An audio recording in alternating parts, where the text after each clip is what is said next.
And we are live. Welcome back or welcome to the Truth Comes to Light podcast, where everything done in the dark is going to come to light. Every single detail in this world that is done in the dark is going to come to light. I'm your host, Jay Colvin, and welcome to the show. For those of y'all that are new, on the Truth Comes to Light podcast, we talk about news from all over the world, the music industry, and more. Please be sure to check out my previous podcast episodes on the channel, and also please be sure to tune in to Real Spill Wednesdays. On Real Spill Wednesdays, y'all, we talk about life topics and motivational quotes.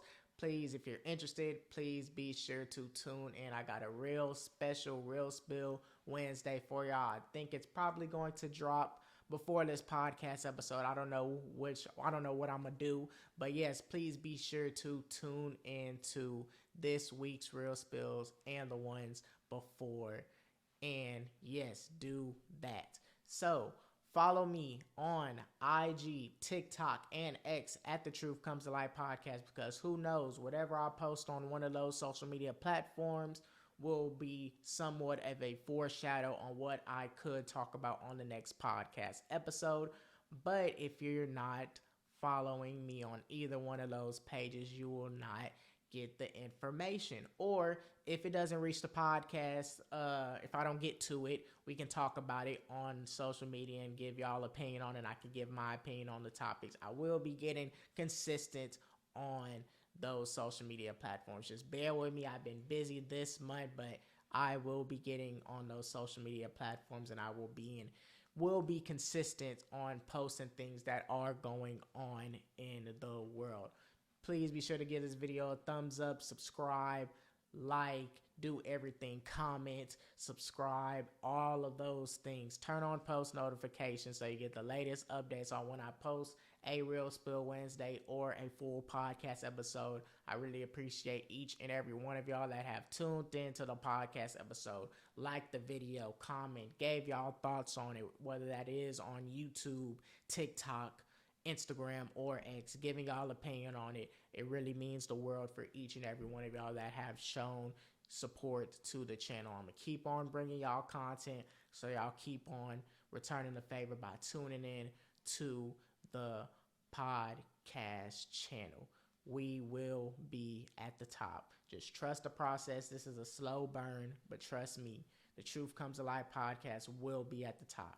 And I will keep on being consistent for y'all. I always been consistent. I always will be consistent for y'all. Just keep on tuning in, sharing, do whatever y'all can to spread the Truth Comes to Light podcast, because I really appreciate y'all just supporting me, and I'm coming with the content each and every chance that I do get.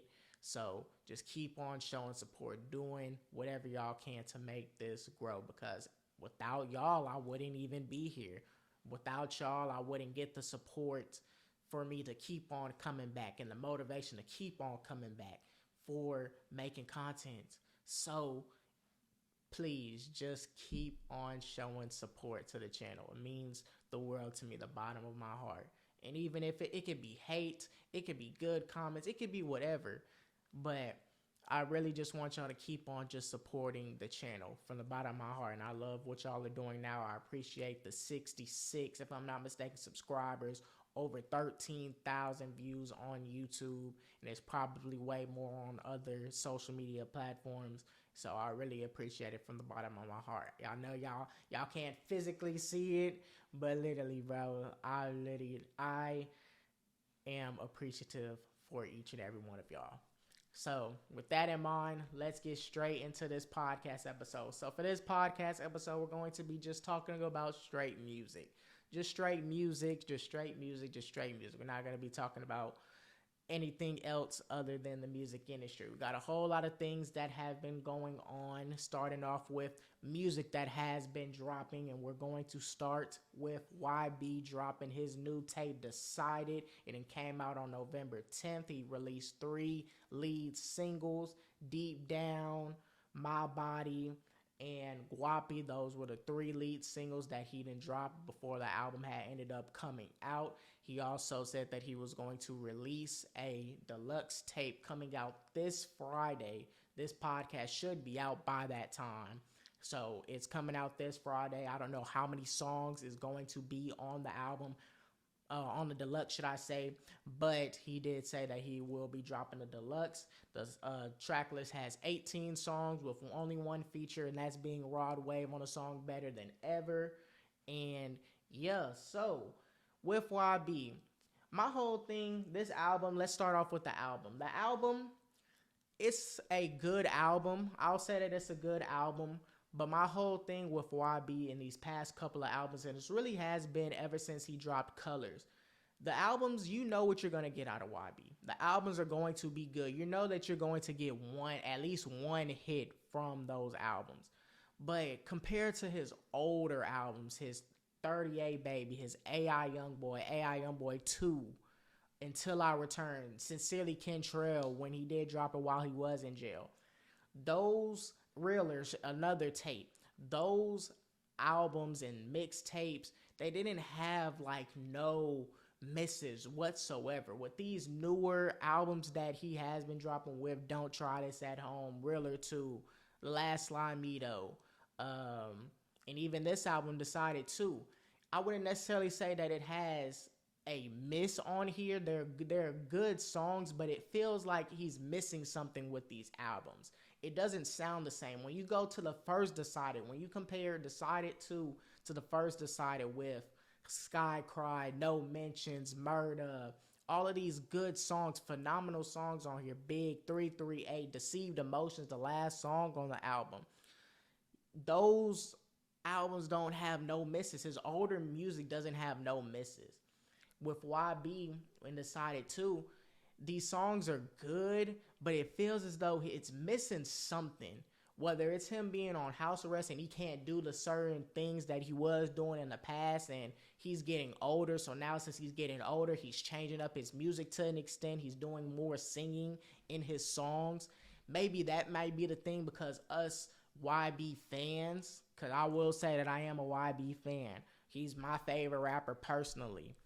But YB, what we know him best as is this murder rapper, this trapper rapper who was in Baton Rouge, who was in New Orleans, who was doing all of those things in Louisiana, making murder music, having his ops. I was literally looking at his documentary by Trap Lloyd Ross. Be sure to check that out. It's actually a pretty good documentary, but it basically documents the whole entire history of YB rapping and what he basically raps about in his whole ops. And that was his whole focal point. When someone died, his ops, that was what he would rap about, and it would be nothing but straight murder. Now, YB is versatile. YB is one of the most versatile rappers that I didn't heard, newer rappers that I didn't heard. And obviously you have Drake and you have other rappers before him, but I'm talking about for this newer generation, YB is a very, very, very versatile artist. So him doing the singing, him doing trap rap, you have to be this type of versatile artist for you to stay in the game as long as he is. YB been rapping really in the mainstream ever since that he was 16 years old. I was in grade school when he was blowing up. And you see him now, he's 23 years old, and he's still coming out with songs, hits that are good. It's very impressive. My top 5 songs on the album, what I will say, deep down, I feel like it's his best song. I'm a Demon is number 2, but I wouldn't be surprised if you say that that's number 1. Life and Glory is my number 3.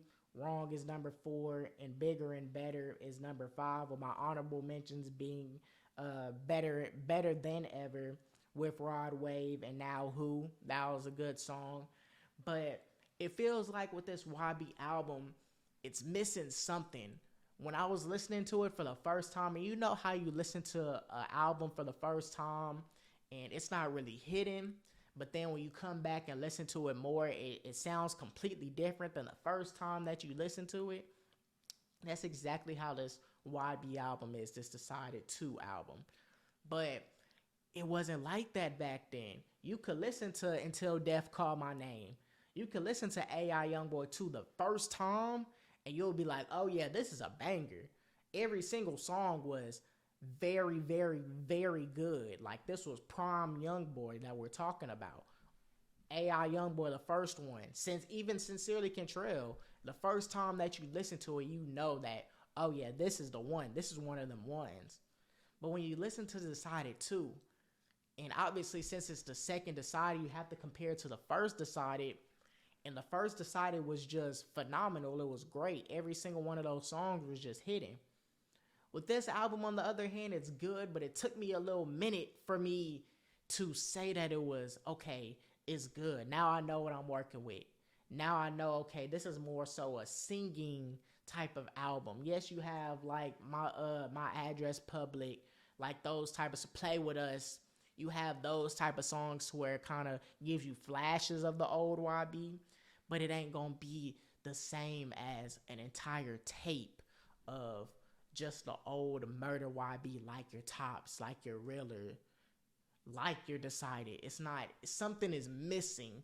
I don't know what it is, but it feels like something is missing. The old YB, are we going to get that old YB that we know from 2018 all the way to like 2021? I don't think we're going to get him anymore. You're going to have flashes of it, but will it be a whole album like a Top, like a Realer, like a AI Youngboy? Nah, it's not going to be like that. And later in this podcast, I will be giving my top 10 YB albums and mixtapes. I personally cannot do his whole discography. That is a little bit too hard. And I did Drake's discography in a couple of podcast episodes, but I feel like with YB, it's just too versatile. He's so good. So it was hard for me to do 10. I could only give you 10. It was hard for me to do the full discography of YB. But nonetheless, what I will say about this album, the one feature, Rod Wave did his thing on Better Than Ever. YB did his thing on it too. But is it hitting like home? Nah, it's not hitting like home off the last Lamido. And to be honest with you, I didn't even think with him and where he is in the industry, and I feel like YB is blackballed. I don't care what nobody says, YB is blackballed. But then at the same time, he doesn't really mess with people in the industry because of the simple fact he is blackballed. So I'm surprised that he even had Rod Wave on this tape. I really thought that it was just going to be a tape with just him and him only. But he ended up getting Rod Wave on the song, and it was a pretty good song. This album will grow. Will it be one of his better albums? No. But just like with Realer 2, it was a good album. But at first, it was like, man, what is this? But it grew. Don't Try This at Home was a pretty good album. It had to grow. Like, you're not going to get a YB tape now, I feel like, to where each and every single one of those songs is going to be hit. You're not going to get that. With Realer, you're not going to get Survivor, Slime Belief, Cross Me, all of these songs. I Came Through, Dope Lamb, all of these hits coming back to back to back to back. Until Death Call My Name, you're not going to get a Through the Storm, Genie. You're not going to get none of those songs. Astronaut Kid, Overdose. You're not going to get songs coming back to back to back like those type of heavy hitters. But we can't just sit here and act like YB is not going to go a whole entire track without giving us a hit. Even his newer albums. It's just not Colors when he was beefing with Durk. I mean, he still had Bring the Hook. He still had that. The Last Lamido. He had Vet Motors on there. I mean, he's still a hit at the end of the day. You had Don't Try This at Home. You had Big Truck on there. You had Realer 2. You had Put It On Me. All these songs was on TikTok. Then you have Richest Out that just dropped before this album. He had Bitch Let's Do It. So we're going to get a hit out of YB. That's one thing.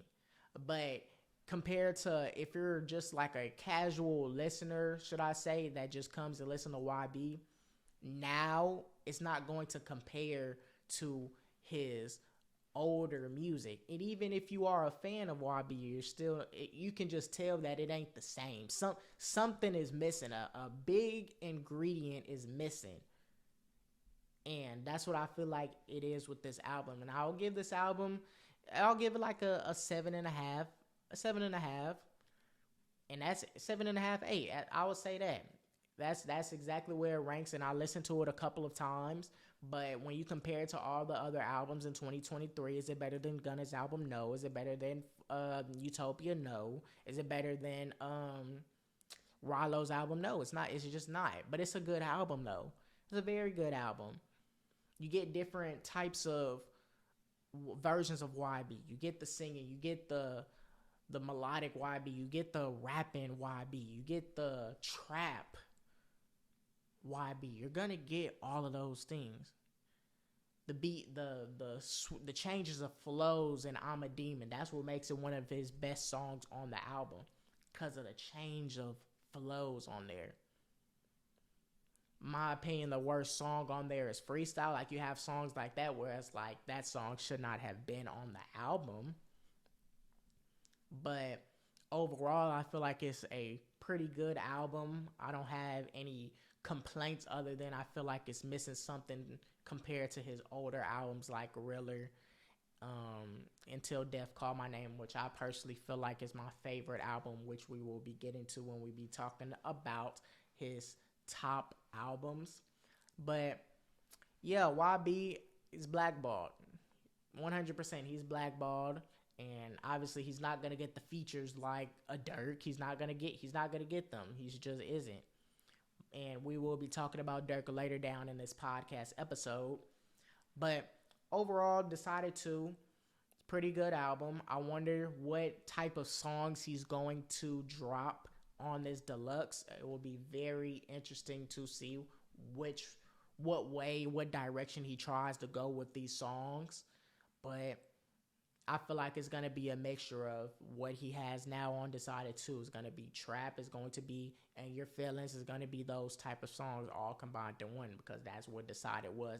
The first Decided, it was basically that change of YB being just a trap rapper to him now being a melodic rapper. That was the album.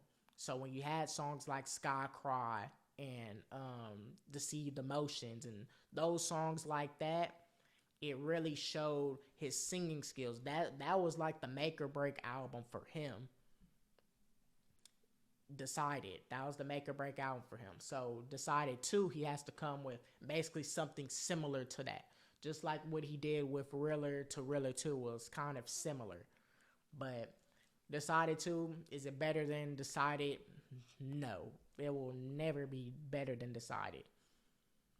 But I'm really just trying to figure out where is the fall. I don't want to say the fall, but where was it in him making albums where now it's like, okay, we know that we're gonna get a hit out of YB. We know we're gonna get at least 1 to 2 songs, like heavy songs, and the rest are just gonna be like some very good songs. But I feel like where the albums kind of separate from it being hits to hits to hits to hits all the way until now, it's like you get a couple of hits and the rest of the songs are good. They're not bad by any means. They're just very good songs, but they're not that heavy hitters. The ones that we're going to remember.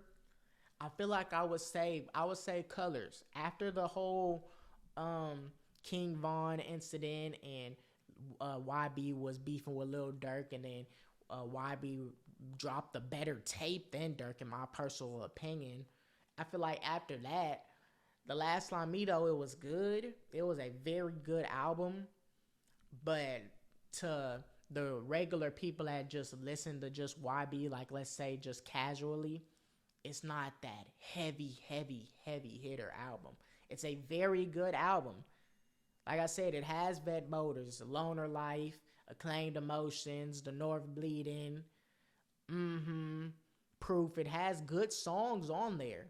But is it going to have like your heavy hitters, like your Bring the Hooks?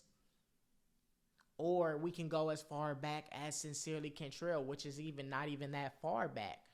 That whole album, Hold Me Down, Break Me or Make Me, Nevada, songs like that. Is it going to be like some real deal like heavy hitters? Nah, I feel like that was the album. After that, now it's just okay. We know what we're gonna get out of YB.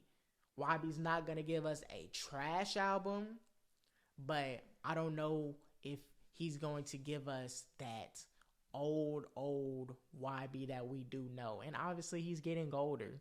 So you have to mature. That's just what comes part of it. So when you do mature, there could be a chance that your audience could break off depending on what type of music that you decide to make. If you don't continue to make the same music that you used to make, especially with YB making music when he was 16 years old, and that's when he real deal blew up, compared to now he's 23. That's 7 years.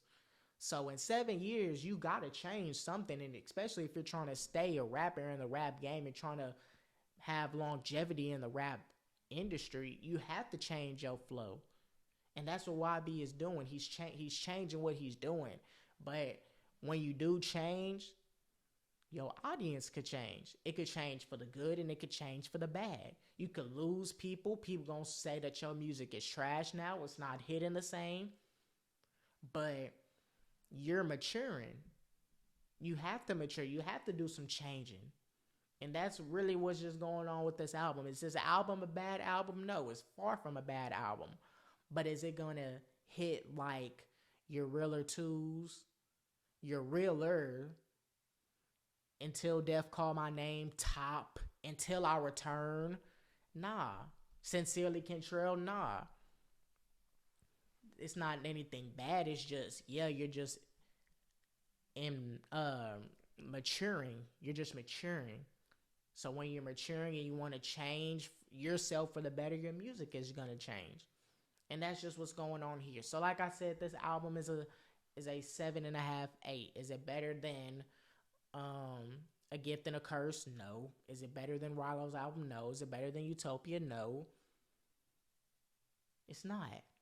Drake's? No. It's not, but it's a very good album. It's a good album. Pretty good album.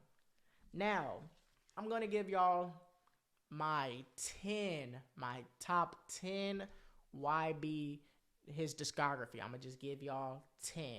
Cause I can't do this whole discography, cause I ain't gonna lie, it was hard. It was hard after 6 to 10, but I feel like this list is a pretty good list. If y'all haven't tuned into my ranking of Drake's discography, tune into that podcast. If I'm not mistaken, I think that was the 100 video special on which I talked about it. But here we go. I'm fixing to be ranking YB's top 10 projects. And I think this is a good list. This is the best list that I could come up with. Let me know what y'all think. So number one, I have Until Death Call My Name. That's my personal favorite, and I feel like that's his best one. Number 2, I have AI Youngboy 2. Number 3, I have Top. Number 4, I have Realer. Number 5, I have Sincerely Kentrell. Yes, that cracked the top 5. Now from 6 to 10, I kind of it was hard. But number 6, I have Still Flexing and Still Stepping, a very underrated project by YB. Number 7, I have AI Youngboy. Number 8, I have Decided. Number 9, I have Colors. And number 10, I have The Last Lamido. Now, with Decided, with these, the mixtapes that YB does drop, when you try and compare mixtapes to albums, with those mixtapes, it's not even going to have that many songs. It may have like 12 songs or something like that. Compared to a full album, it may have like 15, 16, 17, 18, 19, 20, right? So you have less error. Like, you have to be perfect on each and every one of those songs in order for you to crack the top 10. So with Thriller being number 4 as an example, every single one of those songs were heavy hitters. My personal favorites, Slime Belief. You have Survivor. Those are the top 2 songs just right there. 1 and 2, right? Then you have Cross Me on there. You have I Came Through. You have Dope Lamb. You have 38 Heights, which in my personal opinion is probably YB's best lyric songs, and like just relating like that's a very good song. One of my personal favorites.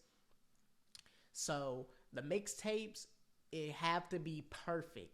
So that's why it was so good. I put it at number 4. Same with Decided. Decided made it to 8, but it was a very good album. Very good album. Sky Cry, No Mentions, Murder with him and Trippie Redd. You have Deceived Emotions. You have these good songs on there, right? It was a good song. You had No Love. No Love was a very good song, but it was a mixtape. But it was still a good enough mixtape to be in the top 10. Now, still flexing, still stepping. People may say that that is not 6. I can see people saying that AI Youngboy is better than that. Okay, I can see that.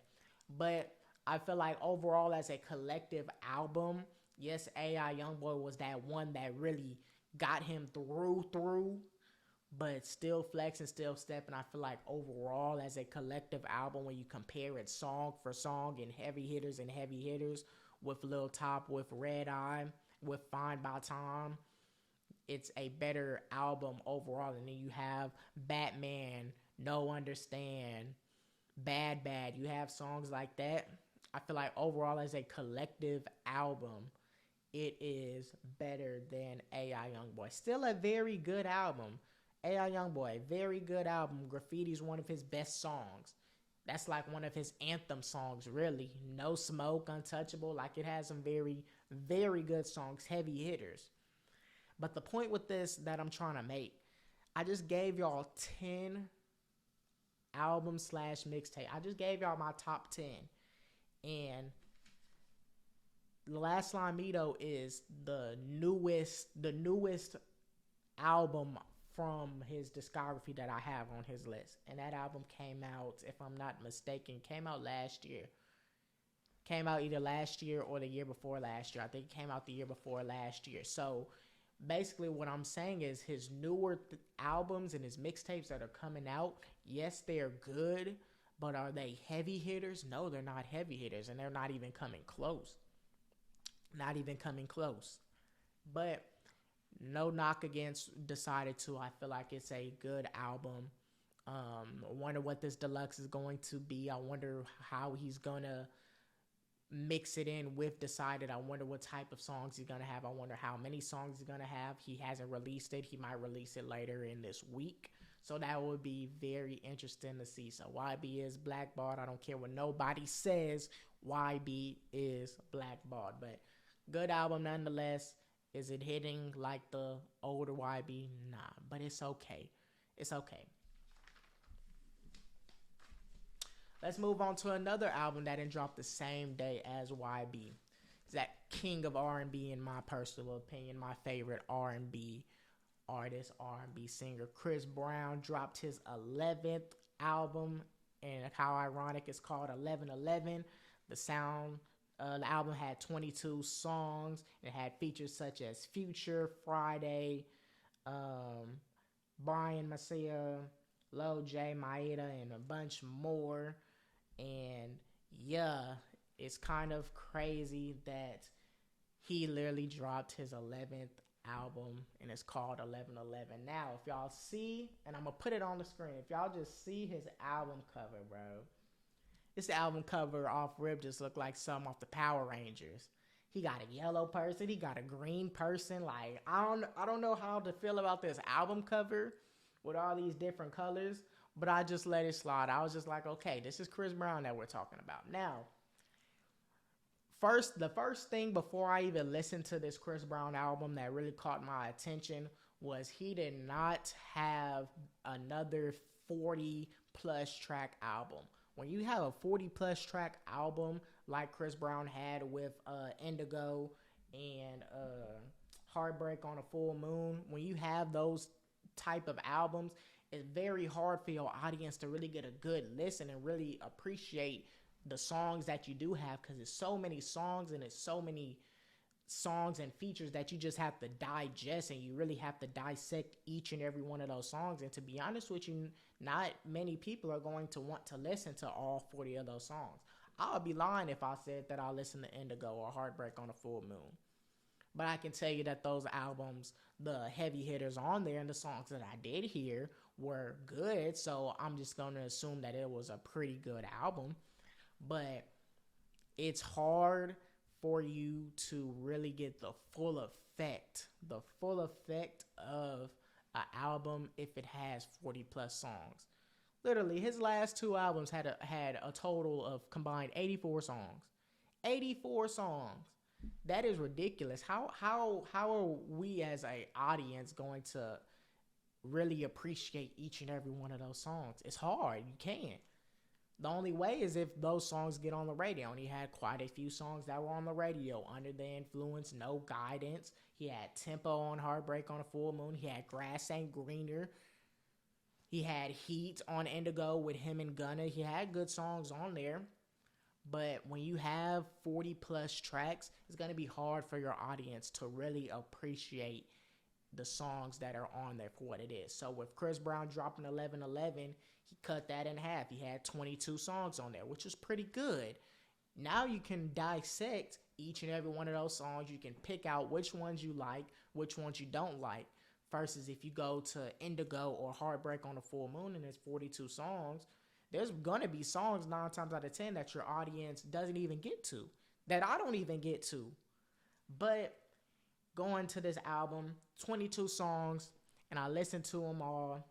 Very good album. Very good album. Is it going to compare to his older albums? No, it's not. It's not. But what we can get out of this, there are some songs to where he kind of reverted back to his old ways. So my top 5 songs.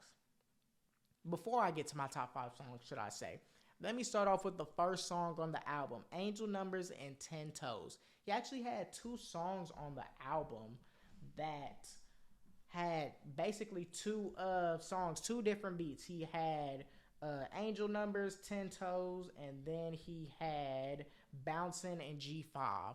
Both of those songs, it was basically 4 songs and 2 tracks. It basically switched flows, and I really love that about Chris Brown in this album, and it didn't affect the album in no way.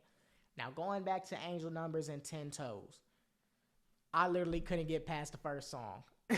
I literally couldn't get past the first song on Angel Numbers and 10 Toes. I was literally having that song on repeat. Literally was having that song on repeat. I couldn't get past it. It was a very good song. Couldn't get past it. And it was hard. Like, my goal for y'all is to give y'all a full album review. And I couldn't even get past the first song. But when I finally got past the first song, and I listened to Angel Numbers and 10 Toes so many times, and I will tell y'all that is the best song on the album. If your intro is good, and I said this about the Drake album, if your intro and your outro is good, your album is going to be, it's easier for your album to mesh and be good. And that's exactly what this album did. It meshed together. So when you have the next song on the album, you have Sensational, good. You have songs like Summer Too Hot, which is getting nominated for a Grammy, which I will be talking about later in the podcast episode. You have songs in there that mesh together very well. You have Make Up Your Mind, Feel Something, Shooter, Very Special, Stutter, View, Sensational. They all come together to build an album. It's easier to build an album when you have 22 songs. It's easier for it to mesh together versus when you have a 42 soundtrack song. It's harder for it to all mesh together. So I'm glad that he made it 22 songs. My top 5, like I told y'all, number 1 is Angel Numbers and 10 Toes. Listen to that song. I advise each and every one of y'all, once y'all get done watching this video, of course, to listen to that song. That song is amazing. That is a very, very good song. It's one of the best. First off, this album is one of the better R&B albums of the year.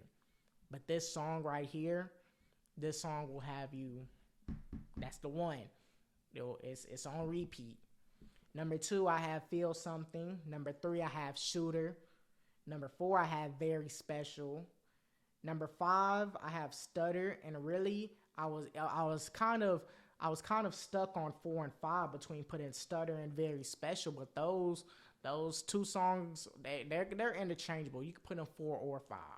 But I feel like Angel Numbers, without question, is the best song on um, this album, 1111. To be honest with you, it's Angel Numbers, but it's really 10 Toes. 10 Toes, the second part of that song really takes it to a whole new level. So that's why I really think that that's the best song on the album. My honorable mentions, I have Views, which I think, if I'm not mistaken, is the last song on the album. And I have Sensational. Now, like I said, this is one of the better albums, better R&B albums of 2023. He then came through and basically did what he needed to do. Basically did what Chris Brown always does. Chris Brown is going to give you hits. Gonna give you a radio song. I don't know which one it is. I think it's probably gonna be Summer Too Hot, if I'm not mistaken. I think I heard that on the radio. But this album this kind of took my attention off of YB's album, because really I was so focused on YB's album, and then when I came back and I listened to this for the first time, I was like, oh yeah, this is it. And I could actually listen to it because it wasn't that long. I could make it through 22 songs. 42, it was like, it was hard. I couldn't even do it. I couldn't do it for Indigo or Heartbreak on the Full Moon. I just couldn't. But when you have a good intro and a good outro, everything in between is just gonna mesh if you just do it right. And that's exactly what Chris Brown did on this album. Very good album, Chris Brown. Very good album. I don't have really no complaints on it. Has a couple of misses on there. But I feel like overall, I just think it was a pretty good album. We'll be giving it a 8 out of 10, 8.5 out of 10. Yo, like I said, one of the better R&B albums of the year. Now, like I said before I had started this segment, Chris Brown is my favorite R&B artist. And what takes him to a whole new level, what takes Chris Brown to a whole new level, is not only the fact that he can sing, it's the fact that he can dance. He's one of the best dancers and the best performers in the R&B game. Now, see, you got Usher coming up. You know, I don't want to say coming up, but he's making that comeback. And I know y'all have been seeing videos on what Usher has been doing to these females. But Chris Brown has just always been just that person. Now, obviously, like he was saying in Angel Numbers, if I'm not mistaken, I think he was talking about Rihanna. He was either talking about Rihanna or he was talking about his baby mama. It was one of the two. But basically how incidents basically almost messed up his career. So the whole Rihanna thing, yes, it almost messed up his career. Literally almost messed up his career. But he bounced back from that. He literally bounced back from that. And Chris Brown has been running R&B for over a decade. I don't want to say that I don't care about what happened in the past, but at the same time, y'all were saying the same exact thing about R. Kelly. Y'all would be like, oh, free R. Kelly, not Robert, and everything that he was doing. Y'all would cut him some slack. Okay, if y'all want to do that, y'all got to do the same thing for Chris Brown. Chris Brown has been running R&B for a decade. He's the best in my personal opinion. And what takes it to a whole new level is him dancing. He has the voice. He's been having the voice ever since he was 16. Ever since he was a youngin' back in 05 when he dropped Chris Brown title album. That was in my personal opinion my favorite album, but what takes it to a whole new level is the fact that he can dance and he can sing. So when you put that together, the voice isn't going to go away. And he's been running things for over a decade plus, and that's very impressive. Very, very, very impressive. So Chris Brown, he'll never go away. I feel like, in my personal opinion, he is the king. He's the best male R&B singer. I'm sorry, R. Kelly. I'm sorry, Usher. He's better than Usher for sure. If I'll say R. Kelly, okay, I'll let that slide. But in my personal opinion, I feel like he is. Even though R. Kelly got some hits, I'm not gonna knock that. But Chris Brown, R. Kelly ain't have no dance moves. R. Kelly ain't have none of that. That separates him. He had that voice, but Chris Brown has the voice and he has the dance. Has the dance moves that takes it to a whole new level, and that's what takes him to a whole new level, which is why he's been running things for over a decade, even after the whole Rihanna situation. Still been running R&B for a hot minute, and it will never go away. It'll be like that until he retires. It'll be like that until he retires. Now, my top Chris Brown albums, I will say, like I said, I feel like Chris Brown's self-titled is his best one. Exclusive is good. That's 2. Fame is 3. X is 4. And then I have Royalty at 5. Obviously, his newer albums isn't going to be in the top. But there's some damn good albums, though. Indigo is a damn good album.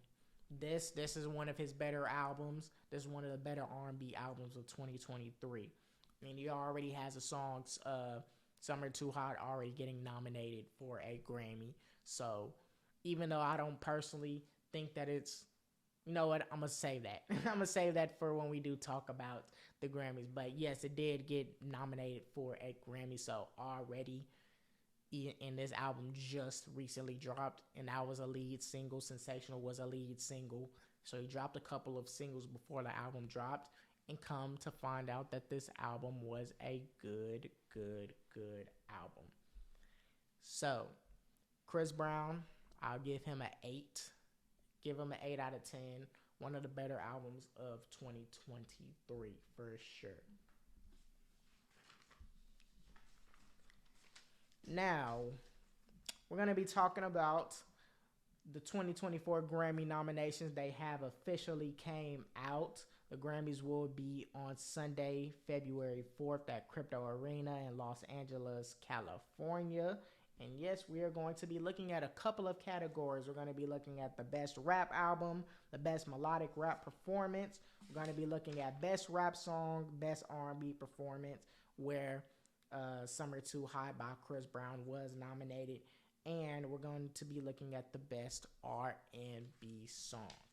So we're going to get straight into it. We're not going to be beating around the bush. I know y'all want to hear, in my personal opinion, what are the best albums. We're going to get straight to the meat and potatoes, and then we're going to go talk about the other nominations. We're just going to be doing rap and R&B. Now, see, rock and the other albums I'm not really too familiar with, so we're just going to stick to what I am familiar with. Now, best rap album. We have Her Loss with Drake and 21 Savage. We have Michael with Killer Mike. We have Heroes and Villains, Metro Boomin. We have King's Disease 3 by Nas, and we have Utopia by Travis Scott. Now, I know y'all saw, I think the stat came out today that Her Loss and Drake with 21 Savage officially has passed for the most sales for a collab album ever. So that was a huge accomplishment. Obviously, it was going to be only a matter of time, because with how streaming is, it was going to be a matter of time, but not going to take nothing away from Her Loss. It was a very good album. Every single one of those songs are a good album. Metro Boomin's Heroes and Villains, very good album.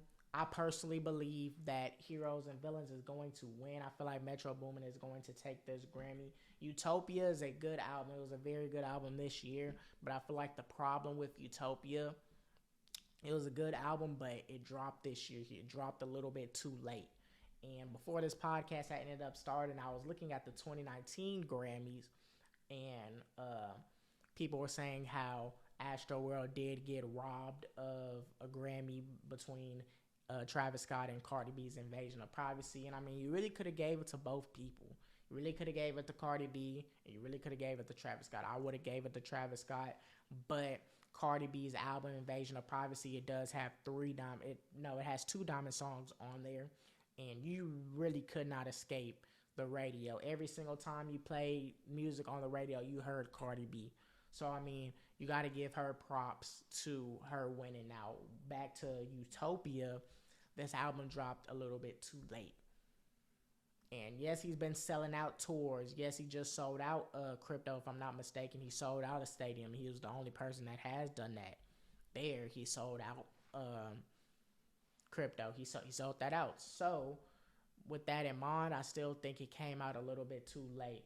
King's Disease by Nas, King's Disease 3 by Nas. Isn't it so crazy that Nas is still going ever since in the 1990s, bro, 1980s? Isn't that that is impressive. He is still going, still coming out with very good music. Very good music. One of the best rappers ever, ever. And he's still coming out with very good music. And he's still getting nominated in 2024. What is that? Like over 20 plus years? That's well over 20 plus years of just straight greatness and straight success. And the same with Killer Mike and Michael. I honestly feel like that album came out a little bit too late too. Came out a little bit too late. I don't think that will win either. Even though I think if I'm not mistaken, he has a song on here that is nominated for a Grammy. So with that in mind, I honestly believe that Heroes and Villains with Metro Boomin is going to win. It is going to win. Creepin' is still playing. Trance, it has good replay value. Metro Spider with him and Young Thug has good replay value. Raindrops is a good song. It's a very good produced album, and the replay value on there is very, very good on there. So I honestly feel as though it's either between Heroes and Villains and Her Loss with Drake and 21, but I think Heroes and Villains is going to win Best Rap Album of the Year. It's going to win Best Rap Album of the Year. Now, the best rap song, I really wanted to get into this because I was looking at these nominations and I'm like, what is this? What songs are we now voting for the Grammys? I really be questioning that at times. Like, what kind of songs do we truly want to hear? It doesn't make no sense that we have these nominations. I'm going to tell y'all, we have Barbie World with Nicki Minaj and Ice Spice. What? We have Attention by Doja Cat. We have Just Wanna Rock with Lil Uzi Vert. That song is so old. You have Scientists and Engineers by Killer Mike, like I had said. He does have a single. He has Killer Mike on there, Andre 3000, Future, and Aaron Allen Kane. Then you have Rich Flex with Drake and 21 Savage. Like, where's Fuck You Mean? But with Gunna, that should be nominated for a Grammy. I don't care if people say that they don't like the ad-lib in there. Overall, that song is best rap song. It should be at least nominated. Rich Flex, in my personal opinion, isn't even the best song on Her Loss, but it still got nominated. But Gunna's Fuck You Mean isn't on there. No Travis Scott song is on there. There's no songs on there. Are you serious? And we get songs like Barbie World, Nicki Minaj, and Ice Spice, Doja Cat, Attention. We're getting songs like that. What are we doing here? So when we just look at it, like the only answer, me personally, I mean, I would say Drake, Rich Flex. I would say Drake is gonna win that song. He will win best rap song. But do I personally believe that is the best rap song of 2023? Hell no. Hell no, it is not. It is not. It's just not. And for best melodic rap performance, we have Sin on Top of the World with Burna Boy featuring 21 Savage. Very good song. We have Attention featuring Doja Cat. We have Spin Bout You with Drake and 21 Savage. We have All My Life with Lil Durk featuring J. Cole. And we have Low with SZA. Now, SZA has been having a very phenomenal year. She's been having a good year ever since her album had dropped, SOS, last year. And she's just been on a roll from that album to Travis Scott's album to Drake's album. Just been on a roll. Been on a roll. She's hot. She is hot. Every single song that she has been on, she has not missed. Not missed on not a single one of those songs. So it's very good that she's getting the respect that she deserves by getting nominated for Best Melodic Rap Performance. But I feel like All My Life is gonna win with Lil Durk and J. Cole. Why I say that? I feel like All My Life is more it's more commercial. The meaning behind it, All My Life, I feel like the Grammys is going to want that song to win. And this is gonna be J. Cole's Grammy second Grammy. But it's gonna be him as a feature. The last one was 21 Savage and him when they were on a lot. But All My Life with Lil Durk and J. Cole, the meaning behind it and how commercial it is, I really feel like All My Life has the best chance of winning Best Melodic Rap Performance. Um, Spin About You, I don't think it's gonna win. It just looks like how everything is looking. All My Life just it seems like it's just gonna get it. Seems like it's gonna get it. But Drake's gonna win something. Whether it's best rap song or best melodic rap performance, is going to win something. But I honestly think that All My Life with Lil Durk and J. Cole, since the meaning behind it is so powerful and how commercial it is, I honestly believe that he is going to win best melodic rap performance. Now, best rap performance. Rich Flex and got nominated for another Grammy. That's what I'm saying. Drake is going to win something. But you have the Hillbillies with Baby Keem and Kendrick Lamar.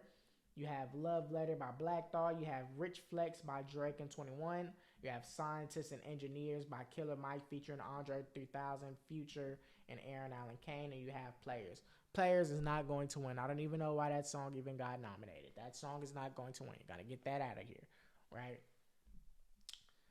Scientists and Engineers is a very good song. Andre 3000 had the best verse by far on that song, by far. But I honestly don't think it's going to win. I honestly believe that it's going to be between the Hillbillies with Baby Keem and Kendrick Lamar and Rich Flex with Drake and 21 Savage. Two very good songs. Two very good songs. I wouldn't be surprised if the Hillbillies by Baby Keem and Kendrick Lamar does win, but Rich Flex could win too. It's really a toss up. It really could go both ways. I could see the Hillbillies winning though. I really do seeing the Hillbillies win. But Rich Flex is going to win something. That's my whole thing. So, best rap performance, I wouldn't be surprised if Rich Flex does win, but I wouldn't be surprised also if the Hillbillies by Baby Keem and Kendrick Lamar win. If I had to choose, I'm on the Drake side, so I will be saying Rich Flex with Drake and 21 Savage. But like I said, wouldn't be surprised if the Hillbillies by Baby Keem and Kendrick Lamar does win. Let's go to best R&B song. Now, what really struck my attention with the best R&B song was "I See You" by Coco Jones, and I literally searched her up, and I really couldn't believe. I'm just now figuring this out. For those of y'all that have watched Let It Shine on Disney, that is the same person. That is the same person that was the girl that was singing on Let It Shine. Roxanne, if I'm not mistaken, I think that was her name. But that is the same person. And who would have ever thought someone from Let It Shine would come out, make a hit, "I See You," which is a very good hit, and now is getting nominated for a Grammy. Who would have ever thought that? Who would have ever thought someone from Disney would have got that? I would have never personally would have thought that, let alone her. I thought she was still just gonna be within the Disney whole thing, and she wasn't going to get a Grammy. But I feel real good for her. I really do. But she's going up against some competition, some real competition. You have Snooze with SZA. You have On My Mama by Victoria Monet. You have Angel by Haley. And then you have Back to Love um, by Robert Glasper. So she's going up against some hits. She's going up against some very hits. Like I said earlier, SZA has been having a phenomenal year. Been having a phenomenal year. Album was A1. Snooze, you could not escape Snooze. I feel like SZA will be winning a Grammy, and I think this is where she wins it at, the best R&B song. I think her only competition is I See Coco Jones' song. I honestly believe that that is her competition. But I honestly think that she will win that. I feel like that's just a landslide right there. I feel like SZA will win Best R&B Song. Snooze is just, it's too hard. You, I can't lose. Like, come on, man. It's too hard. But she did also get nominated for Best R&B Performance. And like I said earlier, Summer Too Hot by Chris Brown is nominated in that. We have I See You with Coco Jones. We have a different SZA song. We have Kill Bill. We have a different Victoria Monet song and How Does It Make You Feel? And then we have Back to Love by Robert Glasper. So with this, she might actually mess around and win. I honestly don't know who will win this. I want to say Kill Bill though by SZA. SZA might sweep. SZA might sweep. To be honest with you, looking at it, but I wouldn't be surprised if I See You wins. But I honestly think SZA's just been having such a phenomenal year that I don't think she will be beat. I honestly don't think that she will be beat at all. So I think Kill Bill might mess around and win. I honestly believe that Kill Bill will mess around and win. Let me know what y'all think down in the comment section. Let me know who do y'all believe is going to win. But I honestly believe that Kill Bill will win Best Rap Performance. And let's talk about this last topic. Crazy how all of these artists dropped at the same exact time. They all dropped on a Friday. Lil Durk released his new song, Smirk Carter, with a seemingly new flow. If y'all saw the snippet that he did post on Instagram, he had ended up coming out with a snippet of this song. And at first, when I did listen to the snippet, I was not feeling the new flow. I didn't know what I was going to get out of the new flow, but he did end up releasing Smirk Carter. And he also announced his label Only the Family will be releasing Nightmare in the Trenches, scheduled to release on November 17th. Now, like I had said, I wasn't feeling the snippet when he had released it. But when that song came out and he put that Wayne flow to it, I was like, yeah, this is one of them ones. And that's what makes Lil Durk so good. Like, with him being a trap rapper, he's so versatile. He's so versatile. Yes, you can get No Auto Durk, but you get that Love Durk. You can get the different flows like this, like Smirk Carter Durk, where he's basically flowing like Lil Wayne. That's what's gonna keep him on. That's why Lil Durk is so, his career is still going. The longevity is still there because he can change up his flow at any point in time, and he's very good at it. I always said this about Lil Durk. Lil Durk was always good, but before he had that Drake feature, he was just missing that one step. He was always good. He was still up there. But once he got that Drake feature on Laugh Now, Cry Later, that's what really got him and propelled him to where he is. And he has taken full advantage, and he is dropping hits after hits after hits. But he was always going to be in the game back then. It just felt as though he just needed that one little step to get him through. And that's when Drake came in. So when Lil Durk dropped Smirk Carter, and he made this new flow, this Wayne flow. And it basically, literally, if you look at the music video, he has the whole Bape jacket like Lil Wayne had in Hustler Music. He literally had the same exact thing, the same exact flow. And that was real deal impressive. Real deal impressive in the song. The comparison on Lil Durk and what he was doing versus going back to people that did listen to Wayne and just comparing the songs. And it was basically sounding the same. The flow was just sounding the same. It was a very good song. Lil Durk will be he will be the top. He will be at the top until he retires, because of the simple fact his versatility is always going to be there. And this was something new.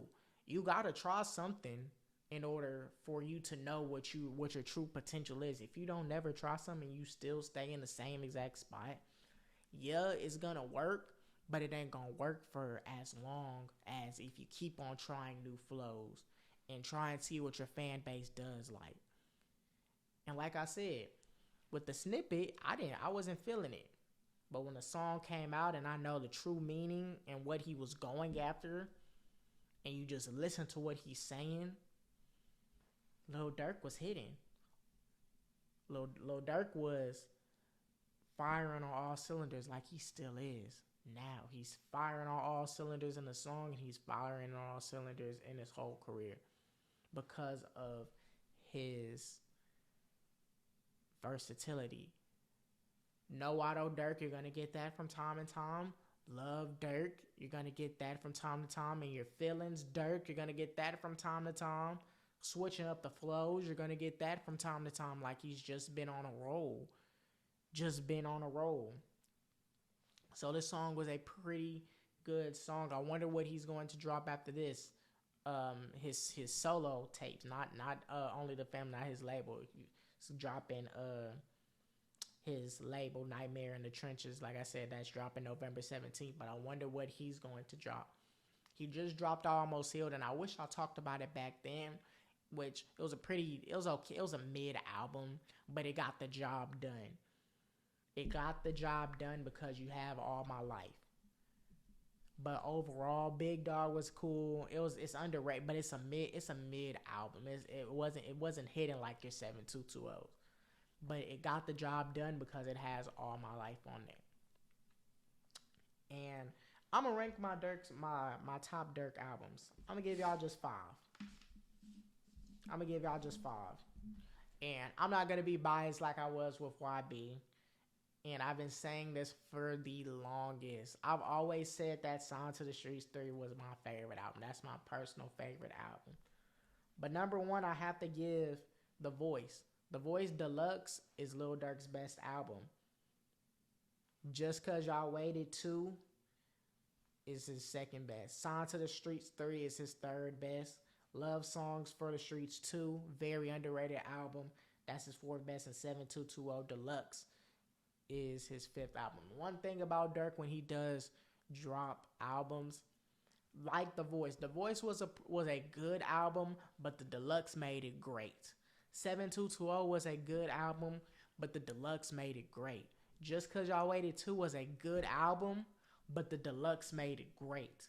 When Lil Durk drops Deluxes, he does not miss on no Deluxe. Any Deluxe that he has dropped, he has not missed. He has came through. So if you ever thought that a Durk album was mid or it wasn't good, when he drops that Deluxe, it takes it from a mid to a good to great album. And that's what happened with The Voice. That's what happened with Just Cause Y'all Waited 2. That's what happened with 7220. It happened with those albums. Those were good albums, but they went to great when he dropped that Deluxe. The flows, everything, the versatility in the album, the production, everything about the album was good. But when you get that Deluxe in, and those songs coming in, those 5 to 6 songs are coming, and they're good, it takes your album to a great song. Facts. Like I had said, Sign to the Streets 3 will always be my favorite Lil Durk album because of the time frame and the songs that it does have. Downfall, I Know, Benny Hannes with him and Kodak Black, Spin the Block with Future, the good songs, Scrubs, good songs on there. It is what it is. It has good songs on there, but I had to put my pride to the side and I had to put The Voice Deluxe as his best album. Backdoor, The Voice, Refugee, Red Man, Movement, Last Minute, Coming Clean, Free Jamel, like it has very good songs on there. And with that album, it was just a very, very good album. So Lil Durk, yes, he dropped Almost Healed, and it wasn't really hitting like that. It had songs like War About It. It had Big Dog, which is now getting some more attention on TikTok. But before then, it was still an underrated song. Moment of Truth is a very underrated song. Beat 12 is a very underrated song.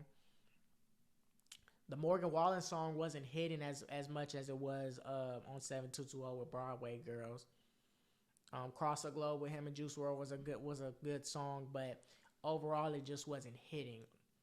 All My Life was the one that got the job done though. So you gotta give him his credit. You gotta give Durk his credit.